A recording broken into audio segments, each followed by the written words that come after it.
चाहे एक हो चाहे 15 दबाओगे हटोगे, वो दो पहली कंडीशन होती है। इसके बाद हमें नेक्स्ट स्टेप टच करो, आपको एक गड्ढा फील होगा यहाँ पे निपल्स होंगे। अगर यहाँ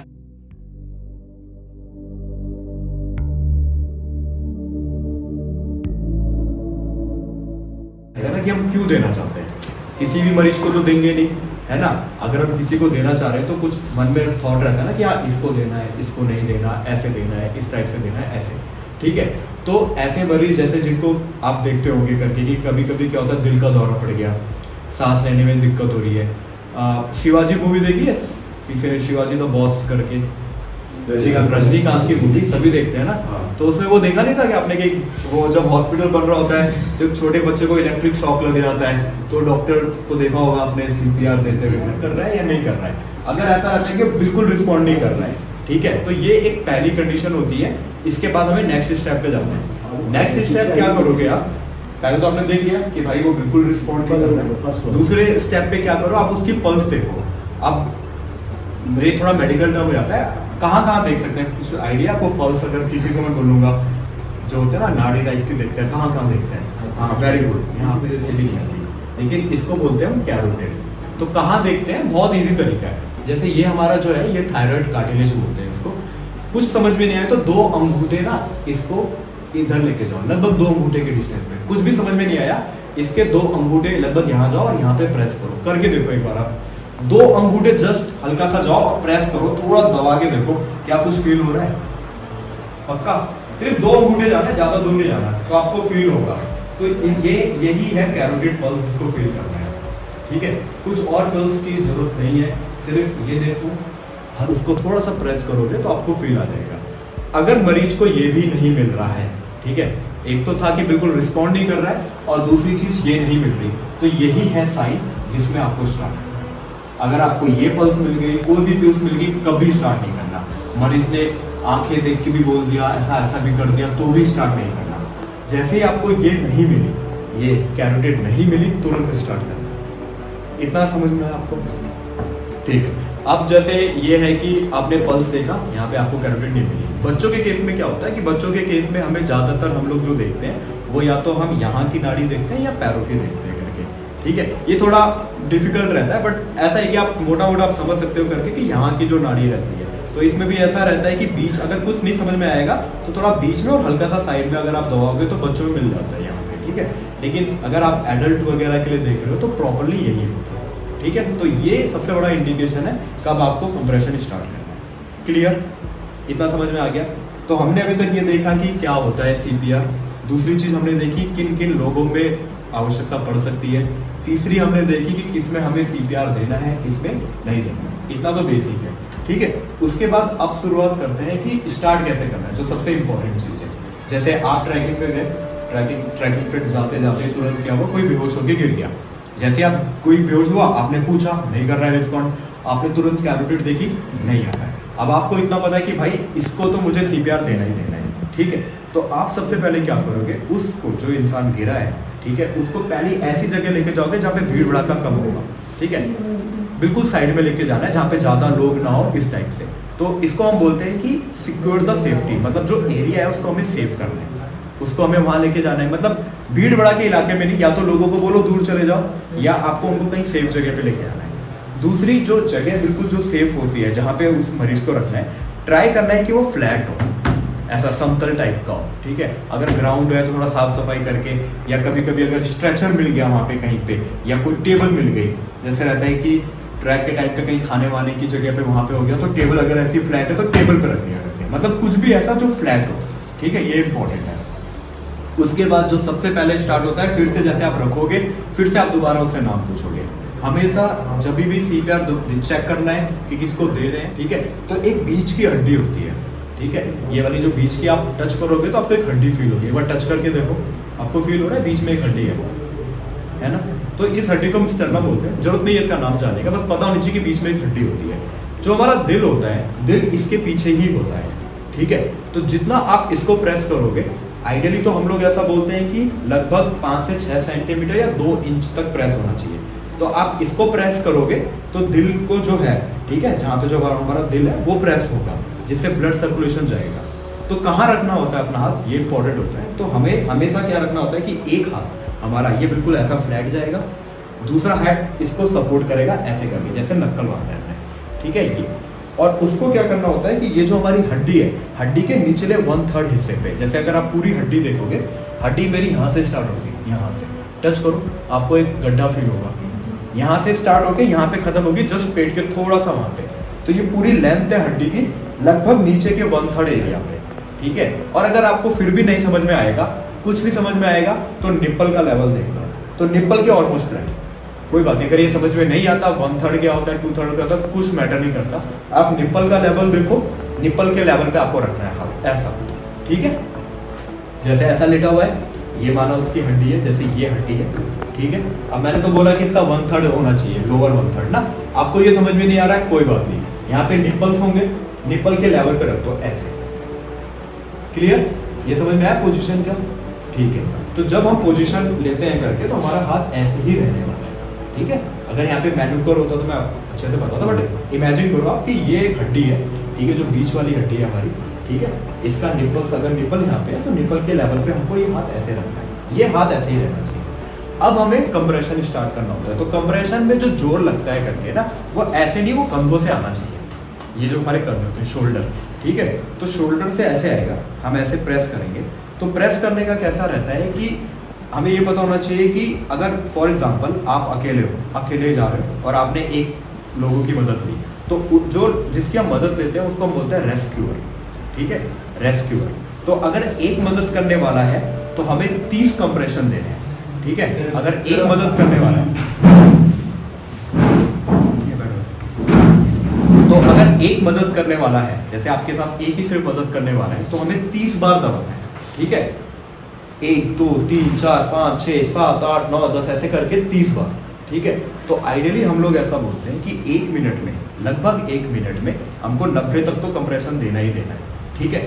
तो 30 कंप्रेशन जैसे देंगे और आपके साथ एक साथ रहेगा, मतलब एक आपकी हेल्प के लिए, तो 30 कंप्रेशन और 2 ब्रेथ, 30 to 2, ये याद रखना है। 30 कंप्रेशन, 30 दबाना, 2 सांस। इतना थोड़ा समझ में आ रहा है? कोई डाउट है तो पूछ सकते हो कहीं पे भी ना। 30, 2 सांस। लेकिन अगर आपके साथ कोई हेल्प करने वाला है, ठीक है, फॉर एग्जांपल एक दूसरा बंदा भी है, 3 लोग हो आप टोटल वहाँ पे, तो उस केस में क्या करते हैं कि जो बच्चे और जो नवजात हैं जो हमारे, तो उनमें क्या रखते हैं हम, रेशो रखते हैं 15 और 2 का। 15 कंप्रेशन, 2 ब्रेथ। एडल्ट के केस में, वयस्क के केस में, चाहे एक साथ वाला हो चाहे 2 साथ वाला हो, एडल्ट में फिक्स है 30-2 30-2 30-2 30-2। लेकिन बच्चों के केस में अगर आपके पास 2 रेस्क्यूअर हैं जो आपके साथ हैं, तो वहां पे रेशो आ जाता है 15-2 15-2 15-2 15-2। इतना क्लियर है? तो आपने तो कंप्रेशन स्टार्ट कर दिया, आपने 30 कंप्रेशन उसको दे दिए। लोकेशन आपको समझ में आई कि अगर वो आपको हड्डी का नहीं भी समझ में आ रहा तो एटलीस्ट निप्पल का लेवल देखना है। तो 30 कंप्रेशन फटाफट दिए आपने। अब हमको 2 ब्रेथ देने हैं। अब 2 ब्रेथ कैसे दोगे? तो उसके लिए पहले, सबसे पहली बात ये है कि आपको पता होना चाहिए कि ये जो हमारी ये सांस की नली है वो एक डायरेक्शन में आनी चाहिए। तो उस डायरेक्शन में लाने के लिए क्या करते हैं, जैसे अगर इंसान ऐसा लेटा हुआ है तो इसको, जो हमारा हेड होता है, इसको क्या करेंगे, टिल्ट करेंगे, थोड़ा नीचे की तरफ जाएगा ये ऐसे, और ये जो हमारी चिन होती है इसको लिफ्ट करेंगे। तो जब हम ये सर को नीचे रखेंगे और चिन को लिफ्ट करेंगे तो जो हमारी ये सांस की नली है वो एक डायरेक्शन में आएगी। जैसे अभी हम ऐसे हैं तो ये ऐसे आ रहा है, अगर हम लेटेंगे और इसको ऊपर करेंगे तो एक प्रॉपर कर्व बनेगा। तो जब वो प्रॉपर कर्व बनेगा ऐसे करके, तो उसको हम बोलते हैं कि एयरवे को हमें सिक्योर करना है। तो इसको जो सांस लेने वाले को बोलते हैं एयरवे, ठीक है। तो हमने कंप्रेशन दिया, फिर हमें एयरवे को सिक्योर करना है ताकि वो एक लाइन पे आए प्रॉपर्ली। तो हमने क्या करा, सर को नीचे किया और इस थोड़ी को ऊपर किया। ऐसा करने पे एक डायरेक्शन बना ऐसा, ठीक है। अब जैसे ही वो डायरेक्शन ऐसा बनेगा तो जो आपके साथ वाला होगा, जो आपकी हेल्प कर रहा है ब्रेथ लेने में, क्योंकि आप तो कंप्रेस कर रहे हो, ठीक है, एक साथ वाला रहना चाहिए करके ना, तो जो ब्रेथ देगा वो क्या करेगा, जो नाक है हमारी, ये नाक, इसको तो पहले बंद करेगा, ठीक है। और मतलब देखो 2 चीजें, बहुत लोग कंफर्टेबल होते हैं सांस देने में, बहुत लोग कंफर्टेबल नहीं भी होते। तो अगर नहीं भी दे रहे हो कोई बात नहीं, कंप्रेशन रखना है जारी, वो बंद नहीं होना चाहिए, ठीक है। जैसे ऐसा होता है ना कि अब नहीं है कंफर्टेबल ना, हर कोई कहाँ सांस देता है, मुंह से मुंह सांस देना, अभी वो तो हम मूवी में देखते थे कि दे रहे हैं करके, बट बहुत लोग कंफर्टेबल नहीं होते।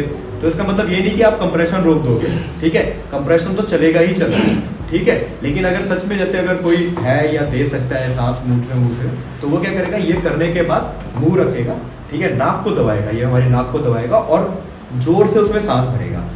कब तक भरेगा वो सांस? जब तक वो देखेगा जो छाती है जिस पेशेंट की जो लेटा हुआ है उस कम से कम 1 सेकंड के लिए ऊपर आना चाहिए। 1 सेकंड, मिनिमम 1 सेकंड तो ऊपर आना ही चाहिए, ठीक है। इसका मतलब जो सांस दी उसने बराबर दी। अगर वो 1 सेकंड के लिए ऐसे ऐसा हुआ है करके, ठीक है, तो ऐसे वो 2 ब्रेथ देगा, बराबर, ठीक है। तो 2 ब्रेथ देने के बाद फिर वो पीछे हो जाएगा, फिर बंदा आएगा कंप्रेशन वाला, फिर वो 30 कंप्रेशन फटाफट देगा, फिर वो पीछे होगा, फिर वो आएगा, फिर वो नाक बंद करेगा, ठीक है, और फिर वो सांस देगा, 2 बार सांस देगा और ये ऊपर देखेगा, ठीक है। तो ये तो रहा कि कंप्रेशन दे रहे हैं, साथ में एक रेस्क्यूअर है जो उसकी हेल्प कर रहा है। तो अगर 2 रेस्क्यूअर होंगे तभी भी एडल्ट में यही होगा, रेशियो यही चलना है 30-2 30-2 30-2। लेकिन अगर बच्चा है कोई, ठीक है, या नवजात है करके, तो अब बच्चे और नवजात में तो आप ये यूज नहीं कर सकते। अगर बच्चा आपका 8 साल से कम है और नवजात नहीं है, मतलब कि 1 साल से पहले 8 साल 1 साल के बीच में, तो ये नहीं करना है। तो आपको एक ही हाथ का यूज़ करना है, ठीक है, क्योंकि उनकी थोड़ी बोन सॉफ्ट रहती है करके, तो आपको एक हाथ यूज़ करना और उसमें आराम से कंप्रेशन हो जाता है। जो हमें 2 इंच का लगभग कंप्रेशन चाहिए वो मिल जाता है, ठीक है। लेकिन अगर बिल्कुल नवजात है, 1 साल या 1 साल से कम है, तो हमें 2 अंगूठों का यूज़ करना है, ठीक है। ये 2 अंगूठे ऐसे रहेंगे, ठीक है, ऐसे ऐसे ऐसे। तो बड़ों के केस में ये रखा, ठक ठक ठक ठक ठक ठक 30। बच्चों के केस में 8 साल से 1 साल के केस में क्या करोगे, एक सिंगल एक हैंड रखोगे, ऐसे ऐसे ऐसे ऐसे। और बिल्कुल अगर नवजात 1 साल के रहेंगे तो 2 अंगूठे ऐसे और ऐसा, ठीक है। तो ये हमेशा अगर कुछ नहीं भी समझ में आए तो ये देखना कि निप्पल के लेवल पे होना चाहिए, ठीक है। तो आपने सबसे पहले उससे क्या पूछा, कैसा है, पूरा उसको हिलाया डुलाया अच्छे से। दूसरी चीज़ क्या करी, आपने चेस्ट कंप्रेशन स्टार्ट करा। तीसरी चीज़ आपने इस एयरवे को बिल्कुल सीधे लेके गए। चौथी चीज़ आपने उसको सांस फूकी उसमें, ठीक है। और 5वीं चीज़ क्या करना होता है कि हमें ये देखना पड़ता है कि क्या उससे रिस्पॉन्ड आ रहा है या नहीं आ रहा। जैसे बहुत बार होते हैं कि जैसे कि नीला पड़ जाते हैं ना, ये उंगलियां नीले पड़ गई, ये पीले हो गए ऐसे। तो अगर हम कंप्रेशन सांस ये देते हैं तो वो धीरे धीरे ठीक भी होता है, या इंसान होश में भी आता है अगर इतना अच्छा कंप्रेशन है। तो होता क्या है कि हमारा काम जो अगर हम CPR किसी को दे रहे हैं, ये काम नहीं है कि उसको हमें जगाना है या क्या करना है, क्योंकि ऑब्वियसली उसकी कंडीशन इतनी क्रिटिकल है कि वो इस कंडीशन पे पहुंचाए, है ना। तो हमारा काम क्या होता है, हमारा काम सिर्फ ये होता है कि जब तक मेडिकल टीम आएगी तब तक उसका हार्ट नहीं रुकना चाहिए, ठीक है। मतलब जैसे उसमें ये आया ना कि थोड़ा पंप करते रहो, क्योंकि एक्सटर्नल हम फोर्स देते रहते हैं, तो जो हार्ट की एक्टिविटी होती है, क्योंकि क्या है वहाँ पे इलेक्ट्रिकल सिग्नल है, ठीक है। आप जितना कंप्रेस करोगे, जितना उससे ज़्यादा कंप्रेस करोगे, उतना जो इलेक्ट्रिकल एक्टिविटी होती है वो चलती रहती है, ठीक है।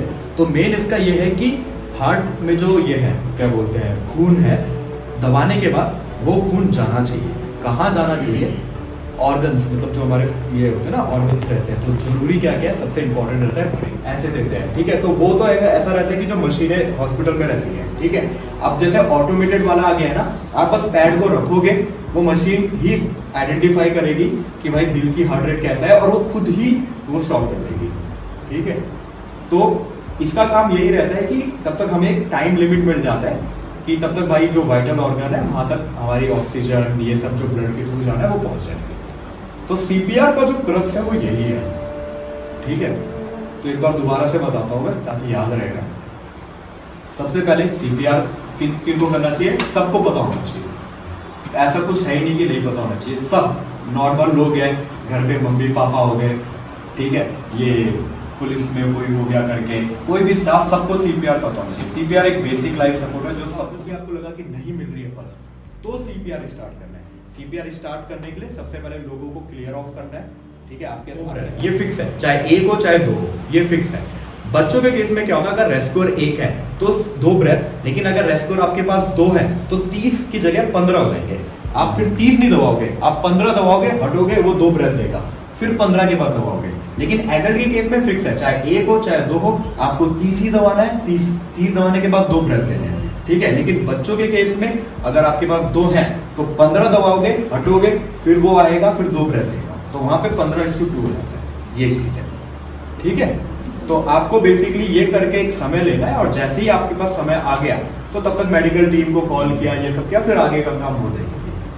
बाकी ऑटोमेटेड डिफ्लूटर का इसलिए बता रहा था मैं कि पोर्टेबल के साथ ये रहता है ना कि आप फिर प्रॉपर्ली वो नहीं कर पाओगे। जैसे आप ये दे रहे हो, आप ब्रेथ दे रहे हो करके, अब पोर्टेबल में अब जैसे ये रहता है मतलब अगर ऑक्सीजन है तो बेस्ट चीज है, ठीक है। लेकिन ये देने के बाद उसका कभी प्रॉम्स चेंज हो रहा है, कभी ऑक्सीजन मास हट रहा है कुछ, क्योंकि आप कंप्रेशन करोगे तो अच्छा खासा करोगे। मेरे साथ सपोर्टर भी है ड्यूरिंग, मतलब अगर मैं उसको ऑक्सीजन दूं तो ज्यादा बेटर रिजल्ट मिलेगा यार। मतलब ऐसा नहीं है कि बहुत ज्यादा डिफरेंस आता है, क्योंकि आप 2 ब्रेथ तो दे ही रहे हो, ठीक है। बस ये चीज होती है कि आप किस चीज से कंफर्टेबल मतलब अगर आप प्रेस, क्योंकि अगर वो आप लगा भी रहे हो तो वो कभी हिलेगा, कभी कुछ यार दे देते हो, ठीक है। तो सीपीआर देने के बाद जो हम मतलब जो हमने देखा है बहुत बार कि जब हम डिफिब्रिलेटर 10 मरीज आए हमारे पास, 10 मरीज आए, 10 में से 5 मरीज को सीपीआर दिया गया था, 5 मरीज को सीपीआर नहीं दिया गया था। तो जो 5 मरीज को सीपीआर दिया गया था, तो जब हम उनको ये देते हैं डीसी शॉक देते हैं, तो उनकी जो रिदम होती है वो आती है और बहुत जल्दी भी आती है किसी किसी की। लेकिन जिनको सीपीआर बिल्कुल नहीं मिला तो उनका रिदम ही नहीं आता है, ठीक है। तो जो डीसी शॉक जो हम दे रहे हैं उसका भी बहुत इंपॉर्टेंट रोल होता है ये सीपीआर। अगर किसी को सीपीआर दिया तो 1, 2 या 3 डीसी शॉक में उनका रिदम आ भी जाता है बहुत बार, क्योंकि आपने इतनी बार तो हार्ट को कंप्रेस किया है कि वो एक्टिव था, ये चीजें इसलिए रोल होता है, ठीक है। नहीं तो फिर अगर सीपीआर नहीं दोगे तो चांस ही नहीं है, मतलब कुछ भी नहीं है चांस ऐसा। और तब तक अगर आप उनको टाइम से आगे वेंटिलेटर एडिमा मतलब दिमाग में सूजन आना, सूजन कॉमन टर्म होता है, सूजन आ जाना जिसकी वजह से इंसान को चक्कर आ रहा है, बेहोशी हो रहा है, ये सब चीज हो रहा है। होता क्या है कि जब भी हम हाई अल्टीट्यूड पे जाते हैं तो ऑक्सीजन क्या होता है वहाँ पे कम होता है। जब ऑक्सीजन कम होता है तो जो हमारी जो नसें होती हैं वो क्या होती हैं, थोड़ी फैलती हैं करके, ठीक है। तो जब फैलती है तो धीरे धीरे जो भी अंदर का रहता है वो बाहर आता है, तो सूजन स्टार्ट होती है।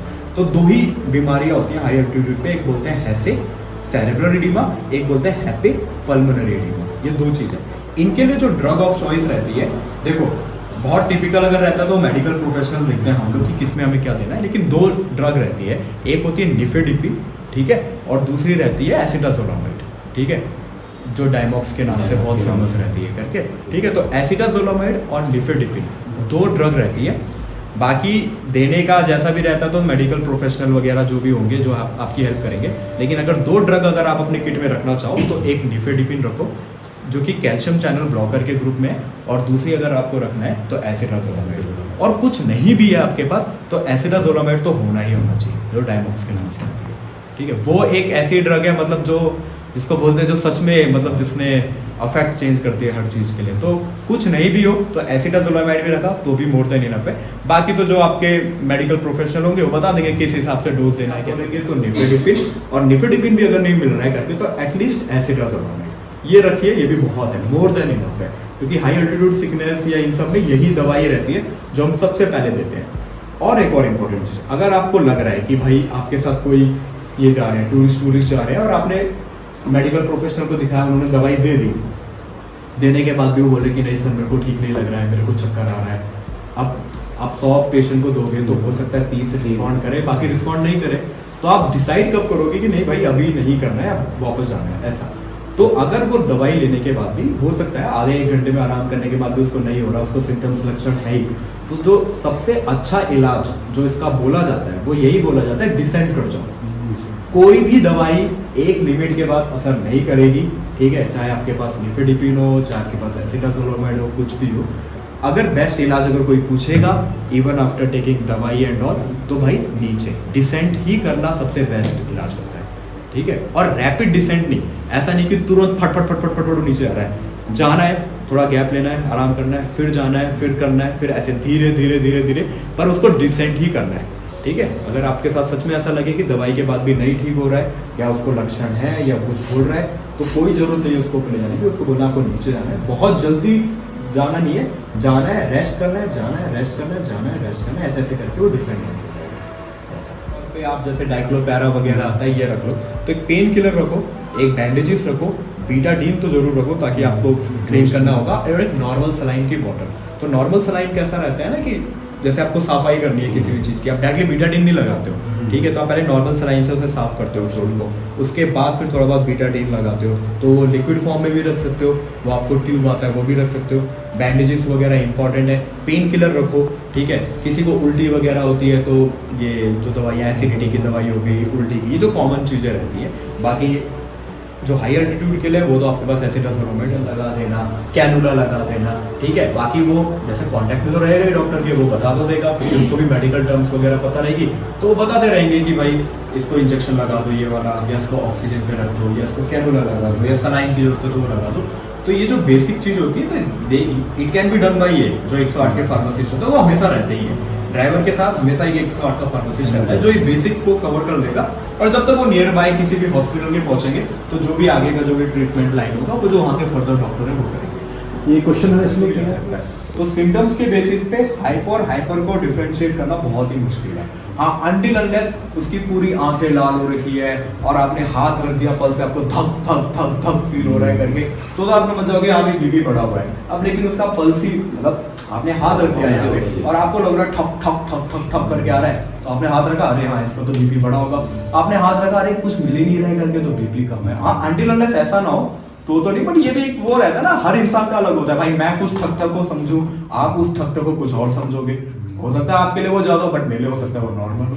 ये वाली तो ये जो ह्यूमन एरर वाला चीज आता है ना, ये फिर मेडिकल प्रोफेशनल ही इस चीज को करें तो ज्यादा बेटर है ये चीज।